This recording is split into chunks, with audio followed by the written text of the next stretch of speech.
it's Jerry here from the Home Greenhouse. Welcome to another episode of Cultivation Corner. Today, we're going to talk about preserving plants. It's the end of summer, so a lot of people are worrying about how they're going to preserve their tomatoes by making sauce, or maybe turning their cucumbers into pickles so they can eat fresh produce all year round. Today, we're going to talk about preserving flowers and leaves to make beautiful artwork, one of my favorite things to do. So, what's the easiest way you can think of to dry I gave it away, didn't I? What's the easiest way you can think of to preserve flowers that you think are beautiful? One way is to dry them. That's one of our vocab words. Dry, or secar in Espanol. This eucalyptus here has been dried and is a nice accent in a home, and it also smells good. But as you can see, it gets dusty. That's one problem with drying plants. Here are some flowers that I've hung to dry this season. So just tying a rubber band and hanging them allows them to dry and become beautiful, colorful decorations. Another great way to preserve flowers that's super easy is to press them. Press, la prensa. So, how do you press flowers? You see my stack of big books here, right? These are the biggest books I have in my house. And I like to take them, because they're nice and heavy, and press flowers in them. Let's open one up and see what we find. So here are some flowers that I just put in a little while ago. Let me come close to show you. The weight of the book has pressed them down, so we have beautiful flat flowers. These are hydrangeas, and they're perfect for pressing. Pressing flowers is a way for us to turn our flowers into art materials, so we can make beautiful pieces of art like this one here. But it's also a way that scientists and botanists preserve plants to study them. You may hear of something called an herbarium. That's a place in a museum or a botanical garden where botanists take herbs like this one, dill, and they press the leaves and even the seeds so that they can go back later and study the structure and have on record a way to look at these plants without a photograph. What's preserving anyway? I've been talking about it, but let's go into the definition of the word. Preserved, or preservada. To preserve something is to keep it or maintain it. Some other things we preserve might be food that we put in the refrigerator or freezer so it will last longer, or even taking a photograph.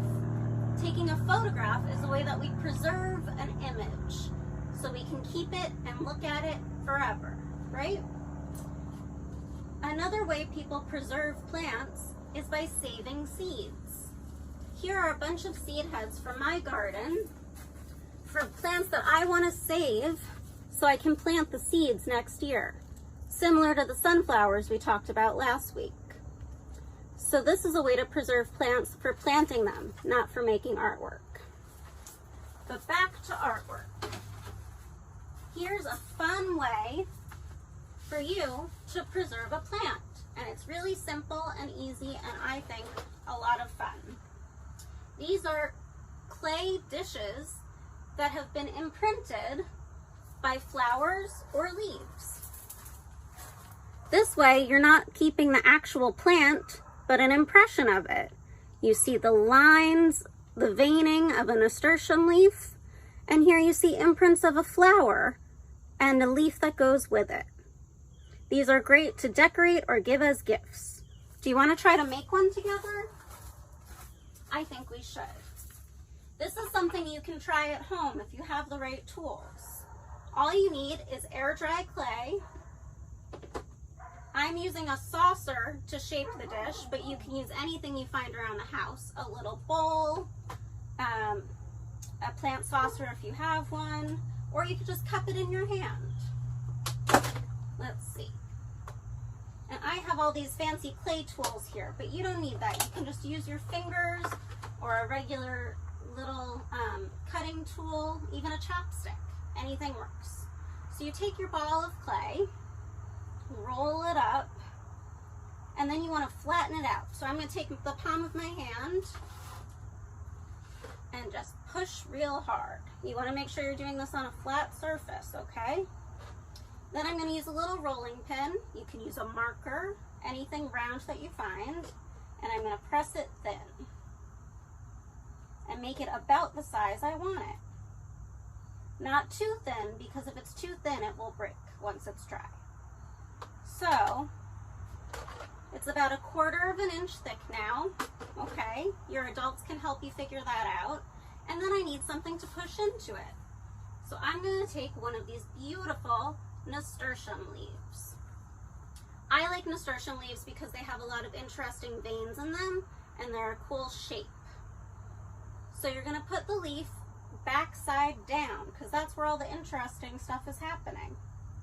And you're going to press it into your clay with your fingers and maybe even give it a roll with the rolling pin to get it in there really nice and firm. This is when you can get a little creative. You can cut the edges of your dish. You can choose to keep it flat. I'm going to keep it pretty simple and peel it up and then drape it into this plant saucer so it has a little bit of a curve.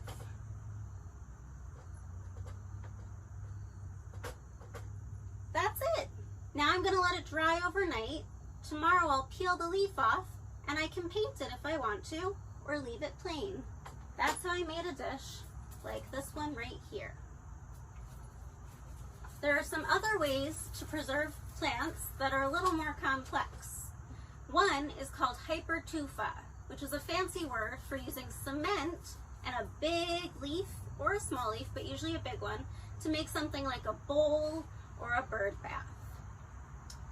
Another way to preserve a plant would be using something called resin.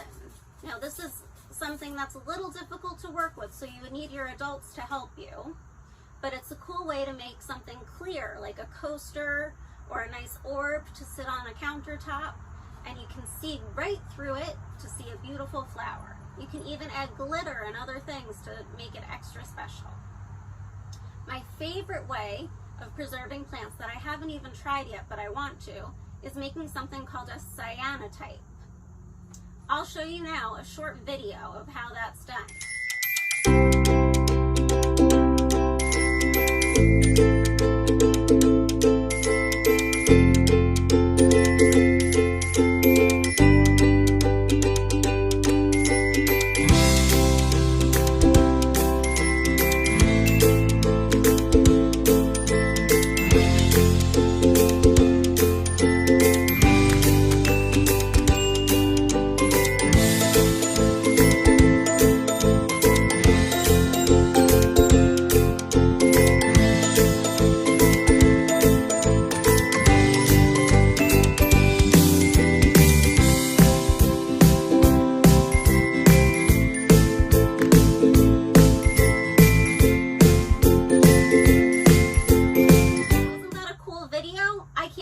Try it out. So it's that time for your at-home activity. If you have air dry clay, you can go ahead and make an imprint with a leaf or flower. But if you don't worry about it. The next time you're out for a walk, if you see a flower or a leaf that looks interesting to you, take it home with permission from whoever's garden it's from, of course. Then you're going to find your biggest book. A dictionary does a good job. You're going to open it up to the middle and using either a piece of wax or parchment paper that you can find at the grocery store or just some newspaper, you're going to take a little piece to line the book. Give it a tear. Just like that to fit in the book. Take your flower that you want to press. Now the flatter the flower, the faster it will dry. A big chunky rose may take weeks to dry, but something thin, like this little wildflower, won't take too long, maybe a week. So you pinch it off as close as you can. So I've removed the stem, but the flower's still intact, okay? And you're gonna put it face down on your paper. Sometimes I write the date so I know when I put it in my book. And then you're gonna cover it with paper so it's in a little sandwich. And close up your big heavy book. Put it away on whatever shelf it came from. Be patient, and in a few weeks, you'll have a beautiful pressed flower that you can make artwork with or create a flower journal. Remember, you can do it with leaves too. Can't wait to see what you preserve. Thanks for joining me and have a great week.